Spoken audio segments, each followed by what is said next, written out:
akomodasi di Kabupaten Badung, terutama di Badung Selatan, karena memang permintaan pasar, gitu ya. Karena kalau kita lihat secara statistik, pertumbuhan jumlah kunjungan wisatawan mancanegara ke Bali atau ke Bandung itu setiap tahun naik.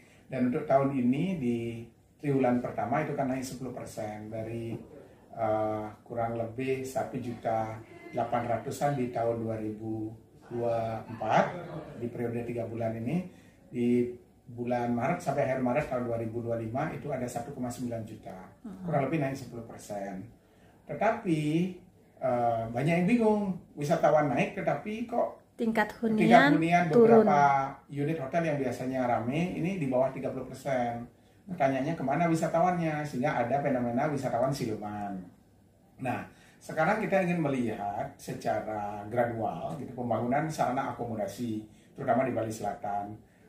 Selain kita memang mensinyalemen bahwa pertumbuhan akomodasi itu karena permintaan pasar, juga karena tingginya kemauan investor gitu untuk menanamkan modalnya di sektor akomodasi, karena dalam bayangan mereka sektor akomodasi adalah sektor yang pertama mendapatkan dolar gitu ya, karena wisatawan menginap di situ, makan dan minum di situ gitu. Jadi pertimbangannya di situ dolar fresh itu bisa didapatkan. Tetapi ketika membangun banyak hal yang harus diikuti sesungguhnya. Dan kita menyadari secara undang-undang nasional, undang-undang penataan ruang jelas bahwa membangun itu harus diikuti dengan zona atau zonasinya masing-masing. Kita di Kabupaten Badung sudah memiliki RTRK, Rencana Tata Ruang Kabupaten, dan malahan kita juga sudah ada RDTR, Rencana Detail Tata Ruang Wilayah di masing-masing kecamatan.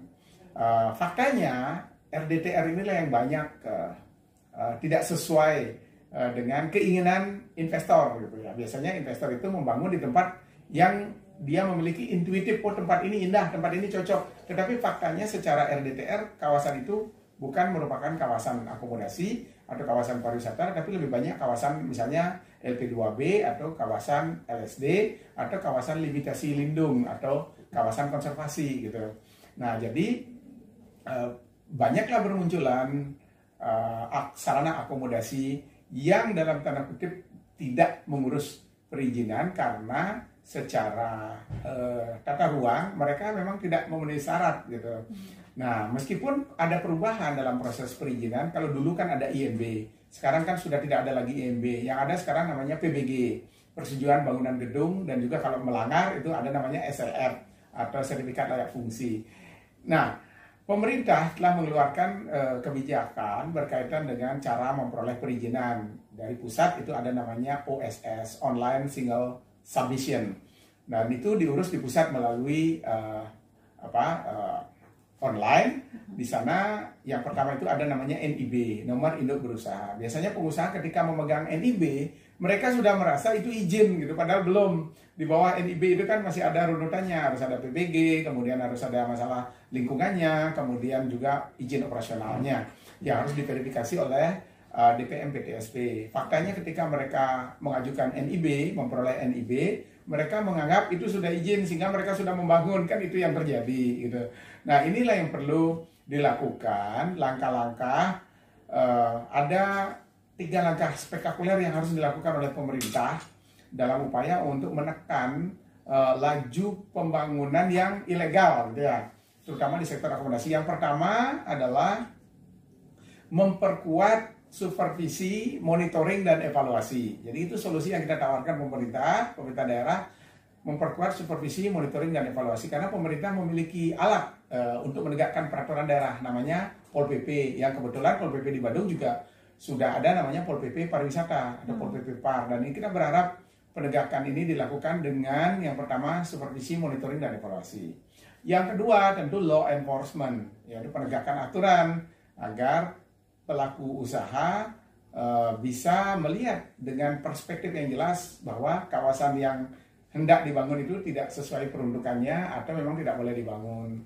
Yang ketiga, ini banyak yang langsung membangun tanpa pernah berpikir gitu ya ketika dia punya NIB, karena melihat di tempat yang serupa juga sudah dibangun gitu. Nah, ini menjadi persoalan tersendiri yang harus segera diselesaikan dari hemat saya. Jadi yang ketiga dari yang kedua tadi adalah melakukan pendataan yang komprehensif berkaitan dengan sarana akomodasi baik yang sudah terbangun maupun yang akan dibangun di Kabupaten Badung, sehingga kita bisa melihat data yang valid untuk merencanakan dan melakukan evaluasi terhadap perubahan peruntukan di satu sisi dan existing yang sudah terjadi. Nah, kan kebanyakan hotel atau bangunan yang sudah muncul di sektor akomodasi ini di kawasan yang tidak sesuai dengan RDTR-nya, akibatnya mereka tidak mendapatkan izin gitu. Dan tapi mereka terus berjalan, istilah Balinya mereka memuk gitu. Dan inilah yang perlu dilakukan langkah-langkah. Kalau menurut perspektif saya, lebih baik mereka diajak berkomunikasi, kemudian dipanggil semua mereka setelah didata untuk tentu harus dicarikan solusi, gitu ya, harus dicarikan solusi untuk pembangunan ini bisa tertata dan tidak mereduksi ruang. Artinya tata ruang kita akan menjadi kacau kalau hal ini tetap dibiarkan. Jadi 3 langkah itu harus dilakukan segera dalam upaya untuk meminimalisasi alih fungsi yang tidak sesuai peruntukannya.